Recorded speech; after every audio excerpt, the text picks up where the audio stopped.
UPSC ఆస్పిరెంట్స్కి సువర్ణావకాశం. UPSC classes, LTX క్లాసెస్లో మీరు offline మరియు ఆన్లైన్ రెండింట్లో కూడా పొందొచ్చు. If you want proper offline classes, మన ఎల్టీఎక్స్ ఐఏఎస్ క్లాసెస్ వైజాగ్లో కొత్త బిల్డింగ్, మన ఓన్ బిల్డింగ్లో స్టార్ట్ అవుతున్నాయి. న్యూ బ్యాచెస్ 1st May 2025 నుండి వస్తున్నాయి. ఇది మీకు జాబ్ వచ్చేంత వరకు మీకు యాక్సెస్ ఉంటుంది. The best part is you have air condition classrooms, reading room facility, library, computer lab. All these ఫీచర్స్తో మన proper offline classes 1st May 2025 నుండి ప్రారంభమవుతున్నాయి. వినియోగించుకోండి. లేదు మేము వైజాగ్ వరకు రాలేము, ఇంట్లోంచే తీసుకుంటాం అనుకుంటే you can go for our UPSC infinity programme. ఆన్లైన్లో తీసుకోవచ్చు. ఇందులో మీకు GS prelims cum mains, NCERT foundation, current affairs, CSAT, prelims test series, mains answer writing ఇవన్నీ మీకు ఆఫ్లైన్లో కూడా వస్తాయి. ఇది కేవలం 60,000 రూపాయలకే 5,000 పర్ మంత్ ఈఎంఐ ఆప్షన్తో లైఫ్ టైం వ్యాలిడిటీతో మీరు పొందవచ్చు. ఓకే, ఆన్లైన్ కావాలన్నా ఆన్లైన్ ఆప్షన్ ఉంది, ఆఫ్లైన్ కావాలంటే ఆఫ్లైన్ ఆప్షన్ ఉంది. You can choose both. And the best part is inaugural ఆఫర్లో భాగంగా ఆఫ్లైన్ తీసుకునే వాళ్ళకి ఆన్లైన్ ఫ్రీగా ఇస్తున్నాం. Online access is absolutely free as part of our inaugural offer. ఎవరైతే ఆఫ్లైన్ జాయిన్ అవుతారో ఆన్లైన్ యూపీఎస్సీ ఇన్ఫినిటీ మీకు లైఫ్ టైం వ్యాలిడీతో కంప్లీట్గా ఫ్రీగా ఇస్తున్నాము. ఆఫ్లైన్లో మీకు 19 బుక్స్ కూడా వస్తాయి. ఎగ్జామ్ కోసం కంప్లీట్ సిలబస్ కవర్ చేసేలాగా 19 బుక్స్ కూడా మీకు ఇవ్వడం అనేది జరుగుతుంది. So do make use of this opportunity. Take care, bye. ఏమైనా డౌట్స్ ఉంటే ఈ నెంబర్కి మీరు కాంటాక్ట్ చేయండి, వివరాలు తెలుసుకోండి. So today's editorial very important editorial వచ్చింది ఈరోజు. ఇది మన యూపీఎస్సీ పాయింట్ ఆఫ్ వ్యూలో తీసుకుంటే జిఎస్ పేపర్ 2 కిందకు వస్తుంది. Polity, governance and IR paper కిందకి మనకి యూపీఎస్సీ మెయిన్ సిలబస్ పరంగా మనం తీసుకోవచ్చు. So title of today's editorial is blunt weapon. Weapon అంటే ఆయుధం, బ్లంట్ అంటే something that is not smooth, something that is not refined. అంటే మొండిగా, గరుగ్గా, బ్లంట్గా ఉందంటే అర్థం ఏంటమ్మా, దానికి ఒక రిఫైన్నెస్ లేదు, స్మూత్నెస్ లేదనే మీనింగ్ వస్తుంది. అంటే ఒక ప్రాబ్లమ్ సాల్వ్ చేయడం కోసం ప్రభుత్వాలు ఉపయోగించే ఆయుధాలు లేదా వెపన్స్ అనేవి స్మూత్గా, అంటే ఎంత ప్రాబ్లం ఉందో అంత సాల్వ్ చేసేలాగా ఉండాలి. ఇప్పుడు ఒక వెపన్కి బ్లంట్గా ఉంటే ఏమవుతుంది, మనం అనుకున్న దానికంటే ఎక్కువ డ్యామేజ్ జరుగుతుంది. డ్యామేజ్ అనుకున్న దానికంటే ఎక్కువ జరిగే అవకాశం అనేది ఉంటుంది.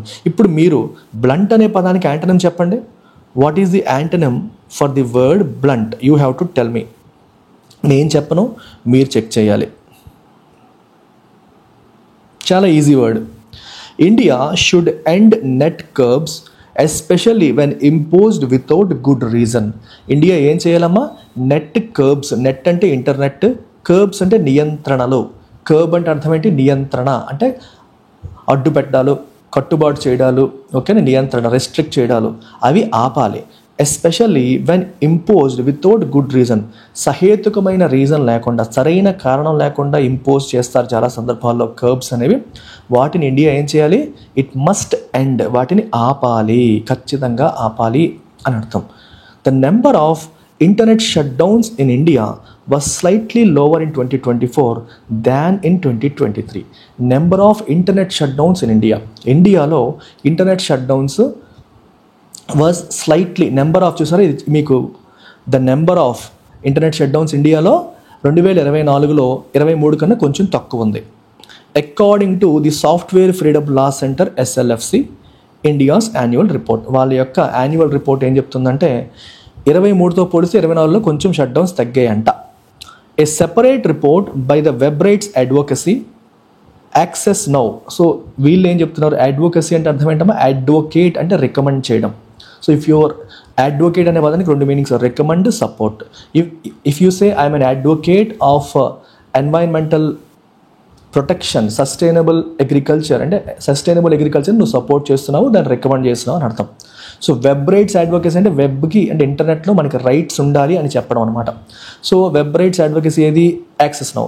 వాళ్ళు ఇచ్చిన report it shows that India continues to lead globally in the number of government ordered internet shutdowns. Internet shutdowns భారతదేశంలో చాలా ఎక్కువగా జరుగుతున్నాయి. Especially government ordered internet shutdowns అనేవి చాలా ఎక్కువగా జరుగుతున్నాయి అని మనకి క్లియర్గా తెలుస్తుంది. The union government has maintain that. Government ఏం చెప్తోంది? హ్యాస్ మెయింటైన్ అంటే ఒక వెర్షన్ మెయింటైన్ చేస్తాను, ఒక మాట చెప్తోంది. ఏమని చెప్తోంది? That mobile internet shut down is an indispensable instrument in the tool kit to control law and order situation. Law and order సిచ్యువేషన్ని కంట్రోల్ చేయడానికి మొబైల్ ఇంటర్నెట్ అనేది ఒక ఇండిస్పెన్సిబుల్ అంటే అర్థం ఏంటి? అబ్సల్యూట్లీ నెససరీ, ఖచ్చితంగా అవసరమైన ఒక ఇన్స్ట్రుమెంట్, ఒక టూల్. దేనికి? To control law and order situations. అంటే మీరు గవర్నమెంట్ ఏ పాయింట్ ఆఫ్ వ్యూలో చెప్తుందంటే, చాలా సందర్భాల్లో ఇప్పుడు కమ్యూనల్ క్లాషెస్ వచ్చి, మత ఘర్షణలు వచ్చాయనుకోండి, కమ్యూనల్ క్లాషెస్ వచ్చాయనుకోండి, అలాంటి సందర్భాల్లో ఏమవుతుంది? చాలామంది ఏం చేస్తారంటే వాట్సాప్లో, టెలిగ్రామ్లో తప్పుడు ఇన్ఫర్మేషన్ స్ప్రెడ్ చేస్తారు వెంటనే. అరే మన ముస్లిమ్స్ మీద హిందువులు వచ్చి పడిపోతున్నారా, అరే హిందువుల మీద ముస్లిమ్స్ వచ్చి పడిపోతున్నారు, అక్కడ జరిగేది వేరే ఇన్సిడెంట్, అది ఇద్దరు వ్యక్తుల మధ్య తగాదా అయి ఉండొచ్చు, దాన్ని మతపరమైన ఘర్షణగా కొందరు మార్చేస్తారు. వాడు ఒక తప్పుడు మెసేజ్ పెట్టేసి వాడు వాట్సాప్ గ్రూపుల్లో సర్క్యులేట్ చేస్తాడు. ఇంకా ముస్లిం గ్రూపుల్లోకి వెళ్ళేసరికి వాళ్ళందరూ వచ్చేస్తారు, హిందూ గ్రూపుల్లోకి వచ్చేసరికి వీళ్ళందరూ వచ్చేస్తారు. ఇది ఒక ఇద్దరి మధ్య తగాదా కాస్త ఒక రెండు మతాల మధ్య ఘర్షణగా మారే అవకాశం ఉంటుంది. అలాంటి సందర్భంలో ఇలాంటి తప్పుడు ఇన్ఫర్మేషన్ స్ప్రెడ్ అవ్వకుండా ఆపడం కోసం ఇంటర్నెట్ షట్ డౌన్స్ చేస్తారు. సో ప్రభుత్వం అదే చెప్తోంది, అది ఇండిస్పెన్సిబుల్ ఇన్స్ట్రుమెంట్, లా అండ్ ఆర్డర్ని కంట్రోల్ చేయాలన్నప్పుడు మనం ఇది చేయాలి. అప్పుడు వాళ్ళు తప్పుడు ఇన్ఫర్మేషన్ స్ప్రెడ్ చేయగలరా? చేయలేరు. అలా మనం ఆపొచ్చు అని గవర్నమెంట్ యొక్క ఉద్దేశం. Most of the internet use in India is mobile. ఇండియాలో ఇంటర్నెట్ యూజ్ ఎలా జరుగుతుందంటే మనకి మొబైల్ ద్వారానే, మొబైల్ ఇంటర్నెట్ ఎక్కువ వాడతారు వైఫై కన్నా కూడా. A closer examination of the shut downs imposed even over the last year reveals some disturbing data. Last year government order చేసిన షట్ డౌన్స్ని మనం క్లోజ్గా ఎగ్జామిన్ చేస్తే, ఇంపోజ్ అంటే విధించడం, అది కొంత డిస్టర్బింగ్ డేటాని రివీల్ చేస్తుంది. ఏంటది? 41 of 84 shut downs in India in 2024 were imposed during protests. Communal clashes జరిగినప్పుడు, మతపరమైన ఘర్షణ జరిగినప్పుడు ఇంపోజ్ చేయడంలో తప్పు లేదు. కానీ ప్రొటెస్ట్స్ అంటే నిరసనలు, జనాలు నిరసన వ్యక్తపరిచేటప్పుడు ఇంపోజ్ చేశారంట. అంటే ప్రభుత్వానికి వ్యతిరేకంగా వాయిస్ వినిపించకూడదా? ప్రభుత్వానికి వ్యతిరేకంగా వాయిస్ వినిపించడం అనేది ధర్మబద్ధమే కదా, అది ప్రజాస్వామికమే కదా, అది డెమోక్రాటిక్ ప్రిన్సిపలే కదా. సో దాన్ని ఆపడానికి ప్రభుత్వం ప్రయత్నం చేయొచ్చా? చేయకూడదు. ప్రొటెస్ట్ సమయంలో దాన్ని విధించడం అనేది జరిగింది, అది తప్పు. Compared to the 23 that were imposed for communal clashes. Communal clashes ఆపడానికి 23 సార్లు చేశారు, అది తప్పు లేదు. కానీ ప్రొటెస్ట్స్ ఆపడం కోసం చేయడం అనేది తప్పు. 5 were even issued for cheating during examination. ఎగ్జామినేషన్లో జనాలు చీటింగ్ చేస్తున్నారని చెప్పేసి ఇంటర్నెట్ బంద్. అది ఎలా చేస్తామమ్మా? ఒక ఎగ్జామ్లో ఎవడో చీటింగ్ చేస్తున్నాడని చెప్పి మొత్తం ఇంటర్నెట్ బంద్ చేస్తారా? ఇంటర్నెట్ మీద ఆధారపడే వాళ్ళు ఎంతమంది ఉంటారు? ఇంటర్నెట్ లేకపోవడం వల్ల నష్టపోయే వాళ్ళు ఎంతమంది ఉంటారు? కొన్ని ప్రాణాలు కోల్పోవచ్చు, ఇంపార్టెంట్ ఇన్ఫర్మేషన్ షేర్ చేయలేకపోవచ్చు, ఒక ఎమర్జెన్సీ సిచ్యువేషన్ వచ్చింది, మీ వాళ్ళకి చెప్పాలి, చెప్పలేని పరిస్థితి కూడా రావచ్చు. ఓకే, అలాంటి సిచ్యువేషన్ కూడా దారితీసే అవకాశం అనేది ఉంటుంది. సో అలాంటి చిన్న చిన్న వాటికి ఇంటర్నెట్ షట్ డౌన్ చేయకూడదు. చీటింగ్ అనేది పెద్ద సమస్యే, కానీ దానికోసం ఇంటర్నెట్ షట్ డౌన్ చేయాల్సినంత పెద్ద సమస్య అయితే కాదు.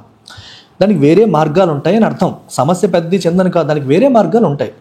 In situations on the brink of violence, అంటే ఇంకా వైలెన్స్, హింసాత్మక సంఘటనలు జరగబోతున్నాయి, ఆన్ ద బ్రింక్ ఆఫ్ అంటే అట్ ద ఎడ్జ్ ఆఫ్, ఇంకా హింసగా జరగబోతోంది అన్న సిచ్యువేషన్స్లో, వేర్ ర్యాపిడ్లీ స్ప్రెడింగ్ డిస్ఇన్ఫర్మేషన్, ర్యాపిడ్గా స్ప్రెడ్ అవుతున్న disinformation may swerve out of control, అంటే అది కంట్రోల్ తప్పొచ్చు, అది దారి తప్పొచ్చు అని అనిపిస్తే, అది అథారిటీస్ యొక్క కంట్రోల్ దారి తప్పొచ్చు అని అనిపిస్తే, there may be a case for considering restrictions on communication పైన అప్పుడు రెస్ట్రిక్షన్స్ పెట్టాలా అని కన్సిడర్ చేయొచ్చు. అదర్వైజ్ నార్మల్ సర్కమ్స్టాన్సెస్లో ఇంటర్నెట్ షట్ డౌన్ చేయడం అనేది తప్పు. ఇక్కడ మీరు ఒక వర్డ్ గమనించాలి, డిస్ఇన్ఫర్మేషన్ అనే పదాన్ని ఇచ్చారు. So there are 2 words which you need to understand, disinformation and misinformation. రెండింటికి డిఫరెన్స్ ఏంటి? స్టార్టింగ్ ఆ 3 అక్షరాలు వేరు, డిస్ఇన్ఫర్మేషన్, మిస్ఇన్ఫర్మేషన్. మిస్ఇన్ఫర్మేషన్ అంటే wrong information, could be unintentional. అంటే ఇప్పుడు ఫర్ ఎగ్జాంపుల్ ఎవడో ఒక పుకారు సృష్టిస్తాడు, అది రాంగే, కానీ నీకు తెలియక నువ్వు ఫార్వర్డ్ చేస్తావు, నువ్వు కావాలని చేసింది కాదు అది, నీకు తెలియక ఆ తప్పుడు ఇన్ఫర్మేషన్ ఫార్వర్డ్ చేస్తూ ఉంటావు, అప్పుడు మిస్ఇన్ఫర్మేషన్ అంటాం. అలా కాకుండా ఒక ఇన్స్టిట్యూషన్ కానీ, ఒక వ్యవస్థ కానీ, గవర్నమెంట్ కానీ, ఒక సంస్థ కానీ కావాలనే తప్పుడు ఇన్ఫర్మేషన్ స్ప్రెడ్ చేస్తాను, కావాలనే తప్పుడు ఇన్ఫర్మేషన్ బయటికి చెప్తాను అనుకోండి, that is called disinformation. So డిస్ఇన్ఫర్మేషన్కి మిస్ఇన్ఫర్మేషన్కి డిఫరెన్స్ ఏంటి? డిస్ఇన్ఫర్మేషన్లో ఇంటెన్షన్ ఉంది, అంటే కావాలనే తప్పుడు ఇన్ఫర్మేషన్ ఇస్తున్నారు. మిస్ఇన్ఫర్మేషన్లో ఇంటెన్షన్ లేదు, తెలియకుండా తప్పుడు ఇన్ఫర్మేషన్ మనం స్ప్రెడ్ చేస్తున్నాం అని అర్థం. తెలియకుండా ఉంటే మిస్ఇన్ఫర్మేషన్, తెలిసి చేస్తే డిస్ఇన్ఫర్మేషన్, గుర్తుపెట్టుకోండి. Oops. But no shut down no shut down is without a cost.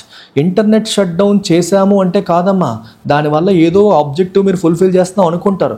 But every internet shut down comes with a cost. దానివల్ల నష్టం కూడా జరుగుతుంది. ఏంటది? The delayed information regarding violence can also impede fast response. Violence విషయంలో information చేరాల్సిన వాళ్ళకి చేరకపోవడం వల్ల కూడా ఫాస్ట్ రెస్పాన్స్ అనేది ఇంపీడ్ చేయొచ్చు. ఇంపీడ్ అంటే అబ్స్ట్రక్ట్ చేసే అవకాశం ఉంటుంది. అంటే ఈ ఇంటర్నెట్ షట్ డౌన్ వల్ల మంచి, ఆ టైంకి మీరు ఏదైతే చేయాలనుకుంటున్నారో దానివల్ల చెడు కూడా జరిగే అవకాశం ఉంది. The supreme court of India recognise this. Supreme court of India ఈ విషయాన్ని గుర్తించింది. When it ruled in Anuradha Bhasin versus union of India. 2020లో Anuradha Bhasin versus union of India కేసులో సుప్రీంకోర్టు ఈ విషయాన్ని గుర్తించింది. ఏమని? That each shut down must meet the test of necessity and proportionality. ప్రతి ఇంటర్నెట్ షట్ డౌన్ కూడా ఒక టెస్ట్ ఫాలో అవ్వాలి, పాస్ అవ్వాలి. ఏంటో test? Necessity test, proportionality test follow అవ్వాలి, పాస్ అవ్వాలి. అది మీట్ అయితేనే మాత్రమే ప్రభుత్వం ఇలాంటి ఇంటర్నెట్ షట్ డౌన్ చేయాలి. గవర్నమెంట్ ఎప్పుడైనా సరే IT restriction, ICT information and communication technology restriction తీసుకొస్తే it must meet the test of necessity and proportionality. అయితే ఏంటి test of necessity and proportionality అని మీకు డౌట్ రావచ్చు. I'm covering this here. ఒకసారి గమనించండి. Anuradha Bhasin versus union of India కేసులో supreme court of India ఈ నెసెసిటీ అండ్ ప్రపోర్షనాలిటీ టెస్ట్ని ఎస్టాబ్లిష్ చేసింది. సో ఈ టెస్ట్ దేనికోసం? To determine the legality and justification of government action. So government ఎప్పుడైనా సరే ఇంటర్నెట్ షట్ డౌన్స్ ఇంపోజ్ చేసినప్పుడు అది లీగలా, లేకపోతే అది జస్టిఫైడా, అది సమర్థనీయమా కాదా అని డిటర్మైన్ చేయడం కోసం నెసెసిటీ అండ్ ప్రపోర్షనాలిటీ టెస్ట్ అనేది మనం ఉపయోగించవచ్చు అని అర్థం. ఓకే, సో ఇందులో కీ ప్రిన్సిపల్స్ గమనించండి. యూపీఎస్సీలో మెయిన్స్లో ఖచ్చితంగా రాయాల్సిన ప్రిన్సిపల్స్ ప్రిలిమ్స్లో కూడా అడిగే అవకాశం ఉంటుంది. చూడండి, లెజిటిమేట్ ఎయిమ్ అంటే మనం ఒకసారి ప్రభుత్వం అనేది ఇంటర్నెట్ షట్ డౌన్ చేయాలి అని నిర్ణయం తీసుకుంటే, అంటే ఇంటర్నెట్ షట్ డౌనే కాదు, ఎటువంటి రెస్ట్రిక్షన్ అయినా సరే గవర్నమెంట్ తీసుకోవాలి అనుకుంటే అది ఊరకే టైంపాస్కి చేయకూడదు. It must pursue a legitimate state objective. అంటే ఏదో ఒక స్టేట్ ఆబ్జెక్టివ్ అనేది పర్సూ చేయాలి. ఆబ్జెక్టివ్ అంటే గోల్. ఆ గోల్ పెట్టుకొని ఆ గోల్ సాధించడం కోసం, లెజిటిమేట్ అంటే యాక్సెప్టబుల్, ఒక యాక్సెప్టబుల్ గోల్ అచీవ్ చేయడం కోసం దాన్ని మీరు టార్గెట్గా పెట్టుకొని రెస్ట్రిక్షన్ అనేది పెట్టాలి తప్పితే ఓకే ఎటువంటి గోల్ లేకుండా చేయకూడదు. Such as maintaining public order or national security, అంటే దేశ భద్రత కోసం కావచ్చు, లా అండ్ ఆర్డర్ని మెయింటైన్ చేయడం కావచ్చు, ఒక లెజిటిమేట్ స్టేట్ ఎయిమ్ ఉన్నప్పుడు మాత్రమే ఇది చేయాలి. టైంపాస్ కోసమో, ఊరికే జనాల్ని కెలకడం కోసమో, నవ్వడం కోసమో, సరదాకో చేయకూడదు. మనకేదో మనకి ప్రభుత్వానికి వ్యతిరేకంగా ఎవరైనా నినదించారనుకోండి, అప్పుడు మీరు చేయకూడదు. అది లెజిటిమేట్ స్టేట్ ఎయిమ్ కాదు. లా అండ్ ఆర్డర్ చేయి దాటిపోతున్నప్పుడు చేయొచ్చు తప్పితే మోదీ గారికి వ్యతిరేకంగా ఎవరైనా నిరసన చేస్తే నేను పెట్టేస్తాను, మోదీ గారికి వ్యతిరేకంగా ఎవరు మాట్లాడకూడదు, అట్లా చేయకూడదు. ప్రజాస్వామ్యంలో అది చెల్లదు. రెండవది నెసెసిటీ అంటే అర్థం ఏంటి? The restriction should be absolutely essential. ఈ రెస్ట్రిక్షన్ తీసుకురాకపోతే కుదరదు, ఇది లేకపోతే ప్రాబ్లం సాల్వ్ అవ్వదు అన్న నెసెసిటీ ఉండాలి. Meaning no less restrictive alternative can achieve the same goal. అంటే అర్థం ఏంటి? ఇప్పుడు ఒక ప్రాబ్లం ఉంది, ఆ ప్రాబ్లంకి గవర్నమెంట్ ఇంటర్నెట్ షట్ డౌన్ చేయాలి అనుకుంటోంది, ఇంటర్నెట్ షట్ డౌన్ చేయాలని చెప్పి గవర్నమెంట్ అనుకుంటోంది. సో నెసెసిటీ టెస్ట్ ఏం చెప్తుందంటే, ప్రాబ్లం వచ్చినప్పుడు ఇంటర్నెట్ షట్ డౌన్ ఒకటే మార్గమా, అది లేకుండా వేరే మెథడ్స్ ఏవి లేవా, అంతకంటే తక్కువ రెస్ట్రిక్టివ్ మెథడ్స్తో ప్రాబ్లమ్ సాల్వ్ చేయగలుగుతామా లేదని ఫస్ట్ ఆలోచించాలి. దీనికంటే లెస్ రెస్ట్రిక్టివ్ మెథడ్తోనే ప్రాబ్లమ్ సాల్వ్ అవుతుంది అనుకోండి, అప్పుడు మీరు ఇలాంటి మెథడ్ తీసుకురాకూడదు. అసలు దీనికంటే లెస్ రెస్ట్రిక్టివ్ మెథడ్ అంటే దీనికంటే తక్కువ రెస్ట్రిక్షన్స్ పెట్టే ఏ మెథడ్ వాడినా సరే ప్రాబ్లమ్ సాల్వ్ అవ్వదు అంటే మాత్రమే అప్పుడు మీరు ఇట్లాంటి రెస్ట్రిక్టివ్ మెథడ్స్ యూజ్ చేయొచ్చు. అది ప్రిన్సిపల్ ఆఫ్ నెసెసిటీ. అంటే అది అబ్సల్యూట్లీ ఎసెన్షియల్, ఇది లేకపోతే పని అవ్వదు, వేరే దేంతోనే కూడా సొల్యూషన్ దొరకదు అనుకున్నప్పుడు మాత్రమే మీరు ఈ రెస్ట్రిక్షన్స్ విధించాలని సుప్రీంకోర్టు చెప్పింది. మూడవది test of proportionality, very very important. So test of proportionality ఏం చెప్తుందంటే, the degree of restriction must be balanced against it's impact on fundamental rights ensuring it is not excessive. ఇప్పుడు మనం రెస్ట్రిక్షన్ తీసుకురావడం వల్ల వచ్చే ఇంపాక్ట్ ఏదైతే ఉంటుందో దాని ఇంపాక్ట్, ఇప్పుడు మనం రెస్ట్రిక్షన్ చేసినప్పుడు ప్రజల యొక్క ఫండమెంటల్ రైట్స్ రెస్ట్రిక్ట్ అవుతాయి, అవునా కదా? ప్రజల యొక్క ఫండమెంటల్ రైట్స్ పైన అది ఒక రెస్ట్రిక్షన్ ఇంపాక్ట్ క్రియేట్ చేస్తుంది. ఇప్పుడు what ever you want to achieve with this and what ever impact it is creating on fundamental rights balance అవ్వాలి. అంటే ఎక్సెసివ్ ఉండకూడదు. అంటే నువ్వు అచీవ్ చేసేదేమో పావలా, కానీ దానివల్ల వచ్చే చెడేమో రూపాయి పావలా, అలా ఉండకూడదు. అలా ఉంటే అది టెస్ట్ ఆఫ్ ప్రపోర్షనాలిటీ ఫెయిల్ అయినట్టు. అర్థమవుతుందా? మీరు ఏదైతే గోల్ సాధించాలనుకుంటున్నారో, దేనికోసం అయితే రెస్ట్రిక్షన్ పెట్టాలనుకుంటున్నారో పెట్టండి. కానీ మీరు పెడుతున్న రెస్ట్రిక్షన్ వల్ల ప్రజల ఫండమెంటల్ రైట్స్ కూడా దెబ్బతింటాయి. ఆ దెబ్బతినడం అనేది ఎక్సెసివ్ అవ్వకూడదు, లిమిటెడ్గానే ఉండాలి అని చెప్పి గుర్తుపెట్టుకోవాలి. సో ఇంపాక్ట్ ఏంటి, సాధించాలనుకుంటుంది ఏంటి, ఈ రెండు బ్యాలెన్స్ అవ్వాలి. ఓకేనా? బ్యాలెన్స్ అవ్వాలి. ఇప్పుడు మీకు ఒక చిన్న మాట చెప్తాను. ఒక చిన్న ప్రాబ్లం వచ్చింది అని చెప్పేసి మీరు ఆ ప్రాబ్లంకి సొల్యూషన్ ఇస్తానని చెప్పి ఆ ప్రాబ్లం సాల్వ్ చేసి కొత్త ప్రాబ్లం క్రియేట్ చేస్తారనుకోండి, ఆ కొత్త ప్రాబ్లం ఇంకా పెద్దది అనుకోండి, then you are failing proportionality test. మీరు ప్రపోర్షనాలిటీ టెస్ట్ అనేది ఫెయిల్ అవుతున్నట్టు. అర్థమైందా? ఇందాక మీకు చెప్పాను ఒక మాట. ఇప్పుడు ఒక పిల్లోడు, స్కూల్ పిల్లోడు 5 నిమిషాలు లేట్గా వచ్చాడని చెప్పి వాడికి 50 కొరడా దెబ్బలు విధించవచ్చా? వాడి ఆరోగ్యం ఏమవుతుంది? How will it impact? వాడి డిసిప్లిన్ వస్తుంది, కరెక్టే. మీరు 50 కొరడా దెబ్బలు విధించడం వల్ల వాడు రెండోసారి ఎప్పుడు కూడా స్కూల్కి 5 నిమిషాలు లేట్గా రాడు. కానీ ఈ 50 కొరడా దెబ్బలు చిన్నపిల్లల మీద వేసినప్పుడు ఏమవుతుంది? వాడి ఆరోగ్యం కంప్లీట్గా పోతుంది, వాడి హెల్త్ పోవచ్చు, వాడి చర్మం ఊడిపోవచ్చు, ఏదైనా జరగచ్చు. Is it necessary? నువ్వు ఆ డిసిప్లిన్ చేయగలిగావు, కానీ దానికోసం వచ్చిన కాస్ట్ ఏంటి, ఇంపాక్ట్ ఏంటి? Is it proportional? It is not proportional. అదే ఒక 5 నిమిషాలు గోడ కుర్చీ వేసాం అనుకో, ఇట్స్ ఓకే, వాడికి ఏం అయిపోలా, అది ప్రపోర్షనల్. అర్థమైందా? ఈ ఎగ్జాంపుల్ గుర్తుపెట్టుకోండి, మీరు మర్చిపోరు. 5 నిమిషాలు లేట్గా వచ్చినంత మాత్రాన 50 కొరడా దెబ్బలు విధిస్తామా? That is not proportional. అక్కడ ప్రపోర్షనాలిటీ టెస్ట్ ఫెయిల్ అయింది. 5 నిమిషాలు కూర్చోబెట్టావు, గోడ కుర్చీ వేసావు, ఇక్కడ ప్రపోర్షనాలిటీ టెస్ట్ ఫెయిల్ అయినట్టు కాదు, పాస్ అయినట్టు. ఇది ప్రపోర్షనాలిటీ టెస్ట్ అంటే meaning. And procedural safe guards కూడా మెయింటైన్ చేయాలి. అంటే అర్థం ఏంటి? ఏదైతే గవర్నమెంట్ రెస్ట్రిక్షన్ తీసుకొస్తుందో అది టైం బౌండ్గా ఉండాలి. అంటే ఎంతసేపు, గంట సేపా, 2 గంటల, 3 గంటల చెప్పాలి. ట్రాన్స్పరెంట్గా ఉండాలి. అంటే జీవో, ఆ గవర్నమెంట్ ఆర్డర్ని వెబ్సైట్లో అప్లోడ్ చేయాలి, ట్రాన్స్పరెన్సీ మెయింటైన్ చేయాలి. And subject to periodic review. ఎన్నాళ్ళు, మళ్ళీ ఎప్పుడు రివ్యూ చేస్తారు, ఎప్పుడు రెస్ట్రిక్షన్ ఆపుతారు, ఖచ్చితంగా పీరియాడిక్ రివ్యూ జరగాలి. With legal justification made available to public. ఎందుకు ఇది చేశారనే విషయం జనాలకి జస్టిఫికేషన్ కూడా పబ్లిక్కి అవైలబుల్గా ఉంచాలంటే ట్రాన్స్పరెన్సీ మెయింటైన్ చేయాలి. ఇవి the key principles of necessity and proportionality test established in Anuradha Bhasin versus union of India case. Absolutely necessary information. UPSC aspirant, please make note of this content.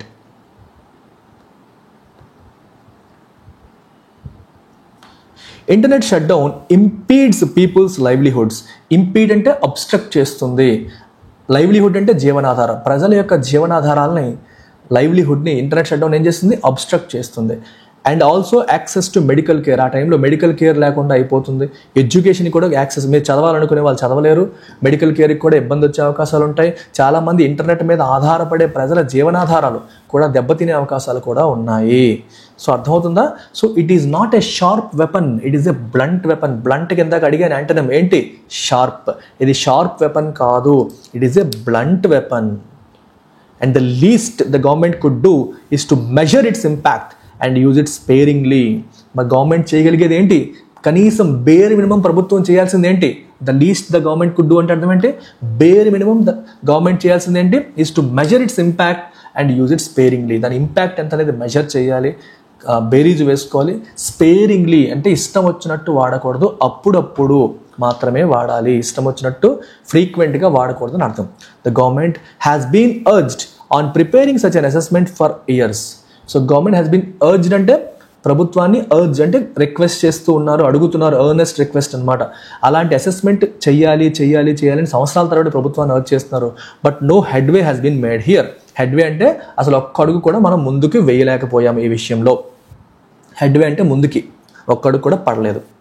Even for those in favor of retaining shutdowns as a tool in the repertory of emergency policing. సరే, కొంతమంది లేదు internet shut downs అనేవి ఉండాలి, emergency policing వచ్చినప్పుడు అంటే emergency సిచ్యువేషన్స్లో internet shut down చేయకపోతే పనులు అవ్వవు అని భావించి దానికి సపోర్ట్ చేసే వాళ్ళు కొందరు ఉంటారు. ఈవెన్ ఫర్ దోస్, అట్లాంటి వాళ్ళకు కూడా the process being followed is cause for Alam. So కొంతమంది ఇంటర్నెట్ షట్ డౌన్ అనేది తప్పు కాదని భావిస్తుంటారు, కానీ అలాంటి వాళ్ళు కూడా బాధపడుతున్న విషయం, కన్సర్న్, ఆందోళన చెందుతున్న అంశం ఏంటంటే ప్రభుత్వం ఫాలో అవుతున్న ప్రాసెస్. ఎటువంటి ప్రాసెస్ గవర్నమెంట్ ఫాలో అవుతుంది అది కూడా చూసుకోవాలి కదా. ప్రభుత్వం ఫాలో అవుతున్న ప్రాసెస్ డెమోక్రాటిక్గా ఉందా, పద్ధతిగా ఉందా అని కూడా చూసుకోవాలా లేదా? చూసుకోవాలి. Many A time as access now and SFLC report, ఈ రెండు చెప్తున్న విధంగా మెనీ ఏ టైమ్ అంటే చాలాసార్లు అని అర్థం. there is no valid order uploaded on government websites detailing the duration and the causes in detail. ఎందుకు ఈ ఇంటర్నెట్ షట్ డౌన్ తీసుకురావాల్సి వచ్చింది, ఎన్నాళ్ళ పాటు ఈ షట్ డౌన్ ఉంటుంది అనే విషయాన్ని డీటెయిల్డ్గా ఇన్ఫర్మేషన్ ఇస్తూ గవర్నమెంట్ వెబ్సైట్లో ఆర్డర్ ఏమన్నా పెట్టారా అంటే no. As required by the Telecommunications Temporary Suspension of Services Rules 2024, మన రూల్స్ ప్రకారం అయితే వాళ్ళు పెట్టాలి, కానీ గవర్నమెంటే రూల్స్ ఫాలో అవ్వట్లేదు. And it's preceding rules of 2017, అందులో ఉన్న రూల్స్లో కూడా ఉంది, వాటిని గవర్నమెంట్ ఫాలో అవ్వట్లేదు అని చెప్తున్నారు. Ideally, every shutdown should be followed by a somber examination of whether it was necessary and what its deployment cost was. ప్రతిసారి కూడా ఎవరి ఇంటర్నెట్ షట్ డౌన్ చేసిన ప్రతిసారి కూడా అసలు ఈ డిప్లాయ్మెంట్ అనేది నెససరీయా అనేది చెక్ చేసుకోవాలి. అండ్ డిప్లాయ్మెంట్ కాస్ట్ ఏంటి, దీనివల్ల జరుగుతున్న నష్టం ఏంటి అనే విషయాన్ని కూడా బేరీజ్ వేసుకోవాలి. మనం అనుకున్న సాధించామా, దీనివల్ల మనం అనుకున్న సాధించామా లేదా ఎక్కువ డ్యామేజ్ జరిగిందని చెక్ చేసుకోవాలి. The ideal number of internet shut downs in any country is 0. ఏ కంట్రీలోనే ఇంటర్నెట్ షట్ డౌన్స్ ఎన్ని ఉండాలంటే ఐడియల్గా 0. It is especially troubling that 296 of them were imposed on millions around the world last year. గత సంవత్సరం ప్రపంచవ్యాప్తంగా 296 internet shut downs అనేవి impose చేయడం అనేది జరిగింది మిలియన్స్ ఆఫ్ పీపుల్ పైన. India's case shows that there is an urgent need for circumspection and restraint. ఇండియాలో జరుగుతున్న విషయాలు మీరు గమనిస్తే ఈ కేసు మనకి ఏం చెప్తోంది, సిచ్యువేషన్ ఏం చెప్తుంది, there is an urgent need immediate need అనేది ఉంది. దేనికోసం? ఫర్ సర్కమ్స్పెక్షన్. సర్కమ్స్పెక్షన్ అంటే అర్థం ఏంటమ్మా? జాగ్రత్త వహించడం. రిస్ట్రెంట్ అంటే కంట్రోల్, అదుపు చేసుకోవడం. ఏదైనా చేసేటప్పుడు ఎక్సెసివ్ యాక్షన్స్ తీసుకోకుండా అదుపు చేసుకోవడం అనేది ఇంపార్టెంట్. సర్కమ్స్పెక్షన్ అంటే కాషన్తో ప్రవర్తించాల్సిన అవసరం ఉంది. ఏదైనా యాక్షన్ తీసుకునేటప్పుడు అన్ని విషయాల్ని కన్సిడర్ చేసి కాషన్తో ముందుకెళ్లాల్సిన అవసరం ఉందనే విషయం ఇండియా యొక్క కేసు మనకి చెప్తోంది. The internet shut downs index is after all one of the indices in which India should not aspire to lead. Internet shutdown index lo India lead cheyalanukokudu. It should not aspire to lead internet shutdowns index అనేది గుర్తుపెట్టుకోండి. చాలా విషయాల్లో మనం lead చేయొచ్చు, కానీ ఇలాంటి విషయాలు కాదు. We can lead many things but not in internet shutdowns index. Okay, I hope this is clear to all the students who are watching this. ఏమైనా డౌట్స్ ఉంటే మీరు అడగవచ్చు. మరి ఇవాల్టి ఎడిటోరియల్ వొకాబులరీ అయిపోయింది, ఎడిటోరియల్ రీడింగ్ అయిపోయింది. మరి ఎడిటోరియల్ని బేస్ చేసుకొని రీడింగ్ కాంప్రహెన్షన్ ఎంసీక్యూస్ని మనం సార్ట్అవుట్ చేద్దాము. Which of the following best describes the author's tone in the passage? Author యొక్క టోన్ని బాగా బెస్ట్ డిస్క్రైబ్ చేస్తున్న విషయం ఏంటి? అలామిస్ట్ అండ్ కాన్ఫరంటేషనల్ అని చెప్పాలా? కాన్ఫరంటేషన్ అంటే గొడవ పడేలాగా అన్నట్టు అలా ఉందా? అనలిటికల్ అండ్ మెజర్డ్ అని చెప్పాలా? అపాలజెటిక్ అండ్ ప్యాసివ్ అని చెప్పాలా? న్యూట్రల్ అండ్ డిస్క్రిప్టివ్ అని చెప్పాలా? చెప్పండి, ఏం పెడతారు ఆన్సర్ మీరే చెప్పాలి. Is it alarmist and confrontational? అంటే అలామిస్ట్ అంటే ఏంటి? ఆందోళన కలిగించేలాగా, తప్పు పట్టేలాగా, కాన్ఫరెంట్ చేసేలాగా ఉందా? లేదా మెజర్డ్ రెస్పాన్స్ ఉందా? మెజర్డ్ అంటే అనాలిసిస్ చేస్తూ ఇదేంటి అదేంటి రెండు వైపులా ప్రోస్ అండ్ కాన్స్ మాట్లాడుతూ వెళ్ళేలా ఉందా? ఎలా ఉంది tone? How is others tone? So I want you guys to answer this. I'm waiting for your answer.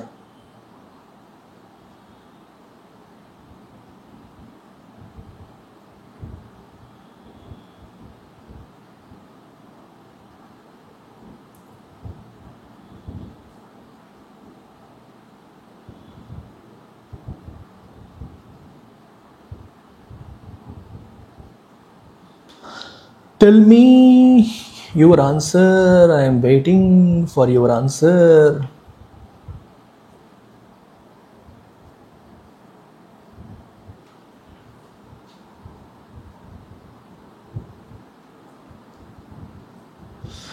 Is it C?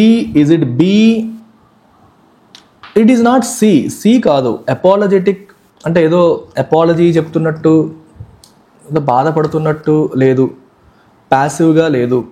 Neutral descriptive ఏమీ కాదు. So you can say so kind of analytical and measured అని చెప్పొచ్చు. అలామిస్ట్ అని చెప్పొచ్చు, కొంత ఆందోళన రేకెత్తించేలా ఉందని చెప్పొచ్చు, కానీ కాన్ఫరంటేషనల్ ఏమీ కాదు. సో అంటే గవర్నమెంట్ వెర్షన్ కూడా చెప్పారు, మీరు గమనించారా? గవర్నమెంట్ వెర్షన్ కూడా చెప్పారు ఇక్కడ.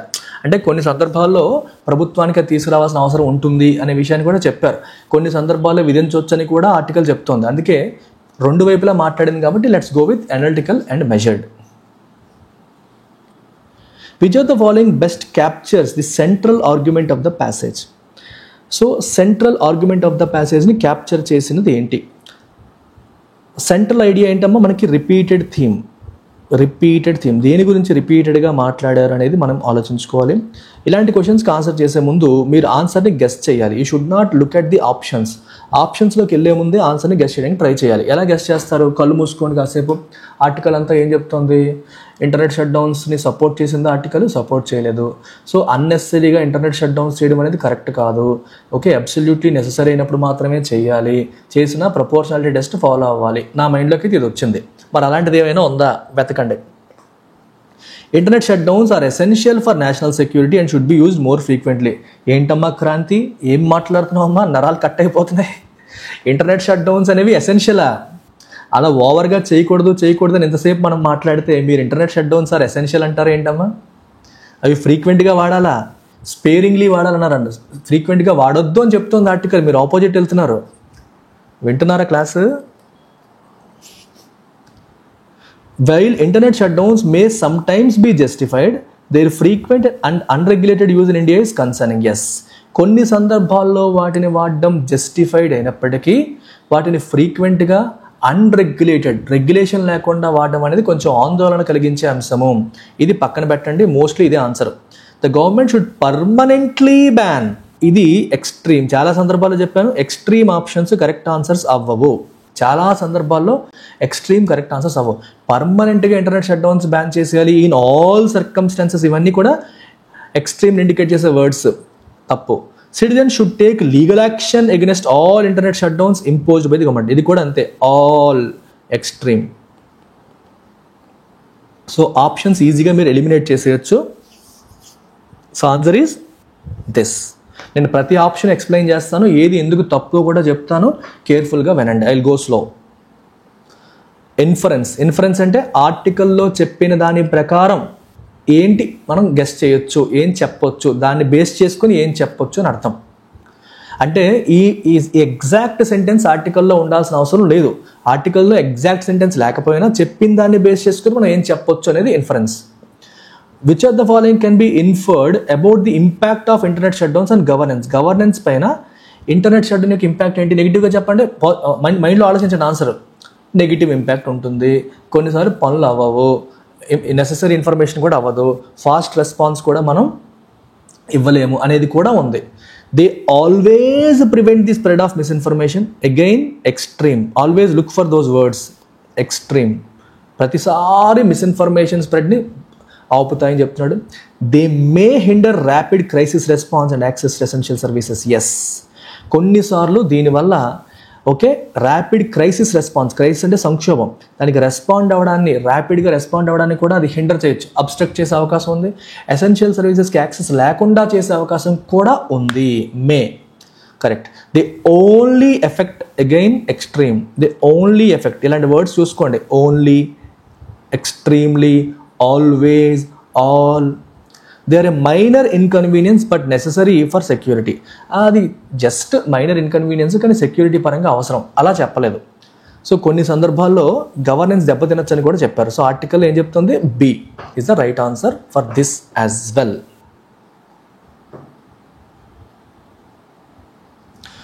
అజంప్షన్. సో ఆథర్ ఆర్టికల్లో చెప్పిన దాని వెనకాల ఆథర్ మైండ్ సెట్ ఏంటి? What is the assumption that he carries? Think చేయండి. మీరు రీడింగ్ కాంప్రహెన్షన్కి మళ్ళీ చెప్తున్నాను, whenever you attempt an RC, మీ మైండ్ ఎప్పుడు కూడా ఈ క్వశ్చన్కి ప్యాసేజ్లో ఆన్సర్ వెతికేస్తాను పెట్టేస్తాను అన్న మైండ్ సెట్లో, చిన్నపిల్లల మైండ్ సెట్ అది, 10th క్లాస్లో చేసే పని అది. అలా చూడకూడదు. చదివేటప్పుడే ఆథర్ యొక్క టోన్ అబ్జర్వ్ చేయాలి, ఆథర్ యొక్క మైండ్ సెట్ని రీడ్ చేయాలి. ఆయన మనతో మాట్లాడుతున్నారు అనుకోవాలి. ఎమోషనల్గా ఆర్టికల్తో మీరు కనెక్ట్ అవ్వాలి. మీరు ఎప్పుడైతే ఆర్టికల్తో ఎమోషనల్గా కనెక్ట్ అవుతారో ఆథర్ యొక్క మైండ్ సెట్ మనకు తెలుస్తుంది. అందులో నేను పదాలు ఎత్తుక్కుంటాను, మీనింగ్ ఎత్తుక్కుంటాను, గ్రామర్ ఎత్తుక్కుంటానంటే అవ్వదు. రీడింగ్ కాంప్రహెన్షన్ యొక్క ఉద్దేశమే comprehension, not grammar, not vocabulary. మీకు వొకాబులరీ పూర్తిగా రాకపోయినా, గ్రామర్ పూర్తిగా రాకపోయినా సరే, మీరు కాంప్రహెండ్ చేసుకోవచ్చు అంటే చేసుకోవచ్చు, అంటే ఏ సందర్భంలో మాట్లాడుతున్నారని అర్థం చేసుకునే ప్రయత్నం చేస్తే కంప్లీట్ వొకాబులరీ లేకపోయినా, కంప్లీట్ గ్రామర్ రాకపోయినా సరే కాంప్రహెన్షన్ అనేది వస్తుంది. అది రాదు అనుకోవడమే మూర్ఖత్వం. The other assumes which of the following about the government imposed shutdowns. ప్రభుత్వం ఇంపోజ్ చేస్తున్న షట్డౌన్స్ విషయంలో అదర్ అజంప్షన్ ఏంటి? They are always backed by strong legal justification. నిజంగానే గవర్నమెంట్ స్ట్రాంగ్ లీగల్ జస్టిఫికేషన్ ఇస్తుందా?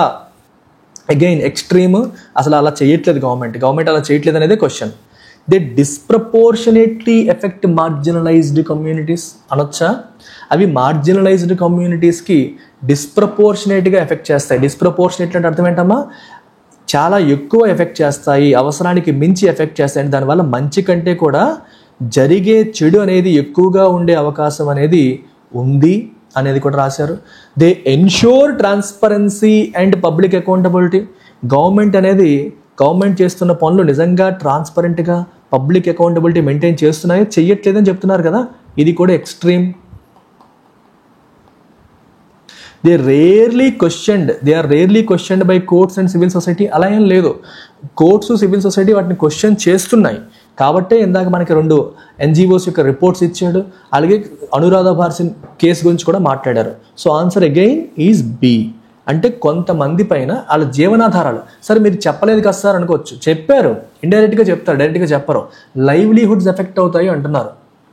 సో ఇంటర్నెట్ మీద ఆధారపడి బతికే చాలామంది, ఇంటర్నెట్ సెంటర్ నడుపుకునేవాడు కావచ్చు, ఇలా జిరాక్స్ షాపులు ఇట్లా వీటి మీద రన్ అయ్యే చాలామంది జీవితాలు పాడైపోతాయి, ఎఫెక్ట్ అవుతాయి.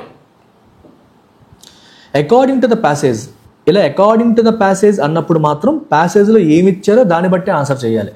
అజంప్షన్ అన్నప్పుడు ఎగ్జాక్ట్గా ప్యాసేజ్లో అది మెన్షన్ చేశారని చూడకూడదు. ఇన్ఫరెన్స్ అన్నప్పుడు కూడా ఎగ్జాక్ట్గా ప్యాసేజ్లో ఉందా అని చూడకూడదు. వాటిని బట్టి చెప్పాలి. అకార్డింగ్ టు ద ప్యాసేజ్ అంటే ప్యాసేజ్లో ఏముందో అన్న దాని ప్రకారం వెళ్ళాలి. What legal principle should internet shut downs adhere to? చెప్పండి, ఇంటర్నెట్ షట్ డౌన్స్ ఏ లీగల్ ప్రిన్సిపల్ని ఫాలో అవ్వాలి ప్యాసేజ్ ప్రకారం? Necessity and proportionality test. Straightforward question. దీని గురించి ఆల్రెడీ మనం మాట్లాడుకున్నాము. Why does the author mention the lack of valid shutdown orders being published? Shutdown ఆర్డర్స్ని యాక్చువల్గా అసలు పబ్లిష్ చేయట్లేదు, అది పబ్లిష్ చేయట్లేదు. అది ఎందుకు పబ్లిష్ చేయట్లేదు అనే విషయం గురించి ఆధార్ ఎందుకు మెన్షన్ చేశారు? To show that authorities are following proper procedures follow అవ్వట్లేదు కదా. To argue that such shut downs are conducted in full transparency. అవి ట్రాన్స్పరెంట్గా జరుగుతున్నాయని చెప్పడానికా? ట్రాన్స్పరెంట్గా చెప్తే అప్లోడ్ చేశారని చెప్పాలి. To highlight the violation of legal norms regarding accountability. వాళ్ళు లీగల్ నార్మ్స్ని ఫాలో అవ్వట్లేదు అనే విషయాన్ని హైలైట్ చేయడం కోసం ఆధార్ ఆ పాయింట్ చెప్పారు. To support the idea that secrecy is necessary. No, secrecy necessary అని చెప్పడం కాదు, వీళ్ళు లీగల్ నార్మ్స్ ఫాలో అవ్వట్లేదు. ఎందుకంటే నార్మ్స్ కూడా చెప్పారు, 2024 టెలికమ్యూనికేషన్ రూల్స్, దానికంటే ముందున్న రూల్స్ గురించి కూడా మాట్లాడడం అనేది జరిగింది. What does circumspection mean in the context of passage? Passage కాంటెక్స్ట్లో సర్కంస్పెక్షన్ అనే పదానికి మీనింగ్ ఏంటమ్మా? దాని మీనింగ్ జాగ్రత్త వహించడము, అంతే కదా. భవిష్యత్తు గురించి కన్సిడరబుల్గా కాషన్తో వెళ్ళడం, a cautious and well thought out approach. Deployment అనే పదానికి మీనింగ్ ఏంటమ్మా? డిప్లాయ్మెంట్ అంటే స్ట్రాటజిక్ ఇంప్లిమెంటేషన్. సోంబర్ అనే పదాన్ని వాడారు. సోంబర్ అంటే అర్థం ఏంటి? సీరియస్ అనే మీనింగ్ వస్తుంది. The evaluation should be taken seriously due to its consequences. Yes, evaluation సీరియస్గా తీసుకోవాలి, ఎందుకంటే దానికి చాలా కాన్సిక్వెన్సెస్ అనేవి ఉన్నాయి కాబట్టి. So answer is A. Now let's skim through the second passage క్విక్గా స్కిమ్ చేసేద్దాము. దాని మీద ఒక క్వశ్చన్ సాల్వ్ చేసి ఎర్రర్ స్పాటింగ్కి వెళ్ళిపోదాం. సో వైల్డ్ అండ్ సేఫ్ అని చెప్పి రాశారు. Habitat fragmentation has led to rise in human wildlife conflict. Habitat fragmentation అంటే అర్థం ఏంటి? హ్యాబిటాట్ అంటే నివాసిత ప్రాంతం. అడవులన్నీ కూడా కంటిన్యూస్గా ఉండేవి, మధ్యలో హ్యూమన్ సెటిల్మెంట్స్ రావడం, అర్బనైజేషన్ రావడం, ప్రాజెక్టులు కట్టడం వల్ల అడవుల్ని మొక్కలు చేస్తున్నారు. వైడ్గా ఎక్స్పాండ్ అయిన అడవులకి మధ్యలో కొన్ని చెట్లు నరికేసి ఎక్స్పాండ్ చేయడం వల్ల ఫ్రాగ్మెంటేషన్ క్రియేట్ అయిపోతుంది. దానివల్ల హ్యూమన్ వైల్డ్ లైఫ్ కాన్ఫ్లిక్ట్ పెరుగుతుంది. మధ్యలో రోడ్ వేసారు అనుకోండి, వాళ్ళ హ్యాబిటాట్ మధ్యలోకి రోడ్డు వచ్చేసింది. అడవులు ఉండే ప్రాంతంలోకి రోడ్డు రావడం వల్ల 2 ముక్కలు అయిపోయింది. అది ఫ్రాగ్మెంటేషన్. ఇక్కడ చూడండి ఏం రాశారు. రీసెంట్ హ్యూమన్ ఫ్యాటాలిటీస్ అంటే చావులు, వైల్డ్ లైఫ్ యానిమల్ అటాక్స్ వల్ల చాలామంది చనిపోతున్నారు. Deep inside forest and forest infringed human habitations అంటే మనుషులు ఫారెస్ట్ మనుషులు ఉండే ప్రాంతం దాని పరిధిలో ఫారెస్ట్ ఉండడం, అలాంటి ప్లేసుల్లో కూడా మనకి చనిపోవడాలను జరుగుతున్నాయి. అండ్ విలేజెస్లో కూడా చనిపోతున్నారు. ఇవి ఏం హైలైట్ చేస్తున్నాయి? హ్యూమన్ వైల్డ్ లైఫ్ కాన్ఫ్లిక్ట్, హ్యూమన్స్కి వైల్డ్ లైఫ్కి మధ్య కాన్ఫ్లిక్ట్ ఇండికేట్ చేస్తున్నాయి. కేరళలో 29% ల్యాండ్ అంతా కూడా ఫారెస్ట్ ల్యాండ్ అక్కడ. So dry spell, unusually hot summer రాబోతోంది అప్కమింగ్ ఇయర్లో. సో అర్జెంట్ మెజర్స్ అనేవి తీసుకోవాలి. ఈ ప్రాబ్లం ఇంకా పెద్దదవ్వకుండా చూసుకోవాలి. ఎందుకంటే వేడి ఎక్కువ ఉంటే వాళ్ళు వాటర్ కోసం బయటకు వస్తుంటాయి, దానివల్ల కూడా గొడవలు హ్యూమన్స్కి వైల్డ్ లైఫ్, ఎస్పెషల్లీ ఏనుగులకి మనుషులకి, పాములకి మనుషులకి ఇష్యూస్ వస్తున్నాయి అక్కడ. సో ఇది పొలిటికల్ ఇష్యూ అయిపోయింది, సోషల్ ఇష్యూ అయిపోయింది, ఎన్వైరన్మెంటల్ డైమెన్షన్ కూడా ఉంది. సో కంప్లీట్గా పీపుల్ పాయింట్ ఆఫ్ వ్యూ ఆలోచిస్తే చెట్లు నరికేయాలి, యానిమల్స్ని చంపేయాలి అని అంటారు, అది కూడా మంచిది కాదు. So Kerala government criticism face చేస్తుంది. ఎందుకని? అది వైల్డ్ లైఫ్ని సరిగ్గా మేనేజ్ చేయలేకపోతుంది కాబట్టి. So Kerala independent farmers association వాళ్ళు, అలాగే చర్చ్ అడ్వకేట్ వాళ్ళు, సో కొన్ని సెక్షన్స్ ఆఫ్ చర్చ్ కూడా ఏమంటున్నారు, అడ్వకేట్ అంటే రికమెండ్ చేస్తున్నారు. ఏం రికమెండ్ చేస్తున్నారు? కల్లింగ్ వైల్డ్ లైఫ్ అంటే చంపేయమంటున్నారు. సో ఎవరిని ఎక్కువైతే వైల్డ్ లైఫ్ బాగా ఎక్కువైపోయింది, అవి పాపులేషన్ పెరిగిపోయి మనుషుల మీద పడిపోతున్నాయి, వాటిని చంపేయండి అని చెప్పి వీళ్ళు అంటున్నారు. Citing and leased population boom, ఈ ఏనుగులు, పాములు వీటి యొక్క సంఖ్య పెరిగిపోతుంది. అవి పెరిగిపోవడం వల్ల అవి మనుషుల మీద పడిపోతున్నాయి, వాటిని చంపేయండి అని చెప్పేసి వీళ్ళు అంటున్నారు. అయితే ఫారెస్ట్ డిపార్ట్మెంట్ డేటా మాత్రం దాన్ని సపోర్ట్ చేయట్లేదు. మీరు డేటా గమనిస్తే ఎలిఫెంట్ పాపులేషన్ మనకి హ్యూమన్ ఫెటాలిటీ అంటే మనుషుల చావుల్లో 18% దేని వల్ల అంటే ఎలిఫెంట్స్ వల్లంట, వాటి పాపులేషన్ యాక్చువల్గా 7% తగ్గిందంట. స్నేక్స్ 75% వైల్డ్ లైఫ్ రిలేటెడ్ డెత్స్లో కారణం స్నేక్స్ యొక్క పాపులేషన్ కూడా, స్నేక్ డెత్స్ కూడా అంటే స్నేక్ బైట్ రిలేటెడ్ డెత్స్ కూడా 113 నుంచి 34కి తగ్గిందంట. ఓవరాల్గా human deaths from wild life encounters have decrease 146 నుంచి 57కి తగ్గింది. అయినప్పటికీ కూడా మనం కాంప్లసెంట్గా ఉండొచ్చా, అంటే రిలాక్స్ అయిపోవచ్చా, ప్రాబ్లం సాల్వ్ అయిపోయిందని చెప్పి అనుకోవచ్చా? No, at this is no cause for complacency. ఇంకా అయినప్పటికీ కూడా ఆ చావులు కూడా జరగకుండా చూడాలి. అయితే కన్సర్నింగ్ ట్రెండ్ ఏంటి అంటే, చాలామంది విక్టిమ్స్ అంటే బాధితులు, దెబ్బతిన్న వారు, సఫర్ అయిన వాళ్ళు ట్రైబల్ కమ్యూనిటీస్ వాళ్ళు. అదేంటి సార్, ట్రైబల్ కమ్యూనిటీస్లో ఉన్న వాళ్ళు వైల్డ్ లైఫ్తో కోఎగ్జిస్ట్ అవ్వగలరు కదా? అవ్వగలరు. అన్ఫార్చునేట్లీ వాళ్ళలోనే ఎక్కువ మంది చనిపోతున్నారు. అది కన్సర్నింగ్ ట్రెండ్. సో గవర్నమెంట్ ఏం చేయాలి? దీన్ని ఇన్వెస్టిగేట్ చేయాలి. సో కొత్తగా ఒక మిషన్ అనౌన్స్ చేసింది గవర్నమెంట్. దేనికోసం అంట? To document and assess traditional knowledge of Kerala 36 tribal communities. కేరళలో ఉన్న 36 ట్రైబల్ కమ్యూనిటీస్ యొక్క ట్రెడిషనల్ నాలెడ్జ్ని అసెస్ చేయడానికి, డాక్యుమెంట్ చేయడానికి ఒక మిషన్ని గవర్నమెంట్ అనౌన్స్ చేసింది. దాంట్లో భాగంగా ప్రభుత్వం ఇదంతా ఇన్వెస్టిగేట్ చేయాలని చెప్పి చెప్తున్నారు. అలాగే there are also several anthropogenic factors. Anthropogenic అంటే అర్థం ఏంటమ్మా? హ్యూమన్. ఆంథ్రోపో అంటే హ్యూమన్ నుంచి, అంటే మ్యాన్ మేడ్ అని అర్థం. మనుషుల ఈ ప్రాబ్లమ్స్కి మనుషుల కారణాలు కూడా ఉన్నాయి. అంటే మనుషులు చేసిన తప్పిదాలు కూడా ఈ సమస్య రావడానికి కారణంగా ఉందని చెప్పొచ్చు. ఒకటి హ్యాబిటాట్ ఫ్రాగ్మెంటేషన్, చెప్పాను మీకు. అడవుల్లో మధ్యలో రోడ్లు వేయడాలు, బిల్డింగ్లు కట్టాలు, బ్రిడ్జ్లు కట్టాలు, ఇవన్నీ చేయడం వల్ల అడవులు మొక్కలు అవుతున్నాయి. దానివల్ల కూడా ప్రాబ్లమ్స్ వస్తున్నాయి. ఎస్పెషల్లీ ఎలిఫెంట్ కారిడార్స్, అరళం ఫామ్ కావచ్చు, చిన్నక్కనల్ ఫామ్ కావచ్చు, ఇడుక్కీలో, వీటన్నిటి వల్ల ఏమవుతుంది? దీనివల్ల యానిమల్స్ అనేవి హ్యూమన్ సెటిల్మెంట్స్లోకి వచ్చే పరిస్థితి వస్తుంది. టూరిజం రెగ్యులేట్ చేయకుండా ఇష్టం వచ్చినట్టుగా చేయడం వల్ల, ఫారెస్ట్ల దగ్గరలో క్యాటిల్ గ్రేజింగ్, ఈ ఆవులు వీటన్నిటిని తీసుకెళ్లి గడ్డి తినిపించడం వల్ల, అలాగే ఎన్క్రోచ్మెంట్స్ అంటే చొరబాట్ల వల్ల, ఫుడ్ వేస్ట్ అంతా కూడా ఫారెస్ట్ ఫ్రింజెస్లో డంప్ చేయడం వల్ల ఈ సమస్య ఇంకా ఎగ్జాసర్బేట్ అంటే ఇంకా పెద్దదవుతుంది. ఇన్వేజివ్ ప్లాంట్ అంటే అర్థం ఏంటి? ఆ మొక్క వేసాం అనుకో, మొత్తం న్యూట్రియంట్స్ అంతా అది లాగేస్తుంది. చుట్టుపక్కలంతా న్యూట్రియంట్స్ అంతా లాగేసి అది బాగా స్ప్రెడ్ అయిపోతే మిగిలిన మొక్కల్ని పెరగనివ్వదు. అలాంటి ప్లాంట్ మనం ఇన్వేజివ్ ప్లాంట్ అంటాం. అవి ఉన్నాయి ఒక పక్క. Monoculture, industrial plantations. మోనోకల్చర్ అంటే ఒకే టైప్ ప్లాంటేషన్స్, అంటే వైవిధ్యం లేకుండా ఒకే టైప్ ప్లాంటేషన్స్ పెంచడం వల్ల కూడా వైల్డ్ లైఫ్ ఫీడింగ్ ప్యాటర్న్స్ అనేవి దెబ్బతింటున్నాయి. ఇండస్ట్రియల్ ప్లాంటేషన్స్ వల్ల కూడా ఫీడింగ్ ప్యాటర్న్ అంటే దెబ్బతినే పరిస్థితి మనకు కనిపిస్తుంది. సో దీనికి రెస్పాన్స్గా కేరళ గవర్నమెంట్ 2022లో ఒక లోకల్ బాడీస్ని ఎంపవర్ చేసింది. ఇక ఫీరల్ వైల్డ్ బోర్స్ని, ఫామ్ ల్యాండ్ని డ్యామేజ్ చేస్తున్న వైల్డ్ బోర్స్ అంటే ఈ ఎలుగుబంటులను చంపడానికి వాటిని ఎంపవర్ చేసింది. లాస్ట్ ఇయర్ క్యాబినెట్ కూడా హ్యూమన్ వైల్డ్ లైఫ్ కాన్ఫ్లిక్ట్ని ఒక సెపరేట్ స్టేట్ స్పెసిఫిక్ డిజాస్టర్గా క్లాసిఫై చేసింది. సో డిజాస్టర్ మేనేజ్మెంట్ అథారిటీ ఈ విషయంలో ఇంటర్వ్యూన్ అవ్వచ్చు అని చెప్పింది.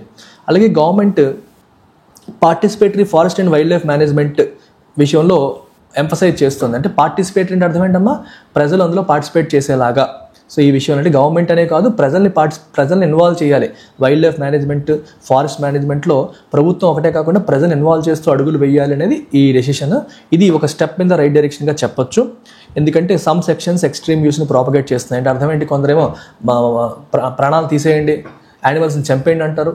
సో అది కరెక్ట్ కాదు. అలాంటి ఎక్స్ట్రీమ్ వ్యూస్ వెళ్తున్నాయి కాబట్టి పీపుల్ని తీసుకొని, పీపుల్ ఇన్వాల్వ్ చేసి మనం దీన్ని ఎలా మేనేజ్ చేయాలని చెప్పి ఆలోచించాలి. ఫారెస్ట్ డిపార్ట్మెంట్ ఇప్పటికీ 5,031 హెక్టార్ల న్యాచురల్ ఫారెస్ట్ని రెస్టోర్ చేసింది, పాండ్స్ కట్టింది, చెక్ డ్యామ్స్ కట్టింది. అయితే restoring areas dominated by industrial plantations. మీరు ఏం చేస్తారంటే ఫారెస్ట్ ల్యాండ్ని రెస్టోర్ చేసేటప్పుడు ఒకే రకమైన మొక్కలు నాటుకుంటూ వెళ్ళిపోతున్నారు, మోనోకల్చర్ అవుతుంది. Like eucalyptus. ఇండస్ట్రియల్ ప్లాంటేషన్ అంటే అర్థం ఏంటంటే మనకి ఇండస్ట్రీస్కి వర్కౌట్ అయ్యారు అంటే ఆ మొక్కల వల్ల, ఆ చెట్ల వల్ల మనకి ఏమైనా బిజినెస్ అవుతుందా లేదా అలాంటివి చేస్తారు. లైక్ బ్యాంబూ తీసుకోండి, బ్యాంబూ వల్ల కమర్షియల్ యూసేజ్ ఉంది. యూకలిప్టస్కి నీలగిరి తైలం కమర్షియల్ యూసేజ్ ఉంది, అలాంటివి ఎక్కువగా ప్లాంట్ చేస్తారు. అండ్ అకాషియా, ఇది ఒక ఛాలెంజ్. అంటే అన్ని రకాల వైవిధ్యం లేకుండా అయిపోతుంది, అది ఒక ఛాలెంజ్గా చెప్పొచ్చు. సోలార్ ఫెన్సింగ్ వల్ల కొంత సక్సెస్ వచ్చినప్పటికీ కూడా 52 కోట్ల ఎలిఫెంట్ ప్రూఫ్ వాల్ అనేది అరారంలో కట్టారు. ఇది ఇంకా కంప్లీట్ అవ్వలేదు. 10 మిషన్స్ స్టేట్ పెట్టుకుంది దేనికి, human wildlife conflict mitigate చేయడానికి. వాటిని ప్రయారిటైజ్ చేయాలి, ఏవైతే గవర్నమెంట్ అనుకుందో వాటిని ప్రయారిటైజ్ చేయాలి. రీజన్ స్పెసిఫిక్ నేచర్ ఆఫ్ ప్రాబ్లమ్ని గుర్తుపెట్టుకొని మల్టీ ఏజెన్సీ అప్రోచ్తో వెళ్ళాలి. అంటే ఒక్క గవర్నమెంట్ అని కాకుండా పీపుల్ని, ఎన్జిఓస్ని అందరినీ తీసుకుని మనం వెళ్ళాలి. అలాగే disaster management, revenue, local self government, tribal welfare, agriculture, health and forest departments అందరినీ కలుపుకొని పోవాలి. అప్పుడే మనం హ్యూమన్ సేఫ్టీని మెయింటైన్ చేయగలుగుతాము, సస్టైనబుల్ వైల్డ్ లైఫ్ మేనేజ్మెంట్ని కూడా మెయింటైన్ చేయగలుగుతాము. ఓకే, రెండింటిని చేయాలంటే మనం చేయాల్సింది ఇది ఆర్టికల్ యొక్క స్కిమ్మింగ్, అంటే క్విక్ రీడింగ్ అనమాట. సో ఇప్పుడు దీని యొక్క సెంట్రల్ ఆర్గ్యుమెంట్ ఏంటో మీరే చెప్పండి. So Kerala's human wildlife conflict is caused solely extreme.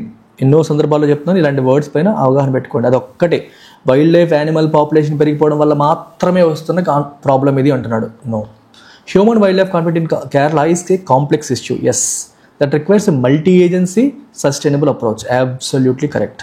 Multi agency approach కావాలంటే డిఫరెంట్ డిపార్ట్మెంట్స్ కలిసి పనిచేయాలి అండ్ సస్టైనబుల్ అప్రోచ్ అయి ఉండాలి. ఎవరో ఒకరికి అన్యాయం జరిగేలాగా కాదు, ఎవరికి అన్యాయం జరగకుండా చూసుకోవాలి. గవర్నమెంట్ షుడ్ ప్రయారిటైజ్ కల్లింగ్ అంటే వైల్డ్ లైఫ్ని చంపేయాలంటున్నాడు, తప్పు. కాన్ఫ్లిక్ట్ ఈజ్ ఎగ్జాజరేటెడ్, ఇది మరీ చిన్న కాన్ఫ్లిక్ట్, దీన్ని హడావిడి చేస్తున్నారు, ఇప్పుడు చేస్తుంది చాలు అంట, ఇది కూడా తప్పు.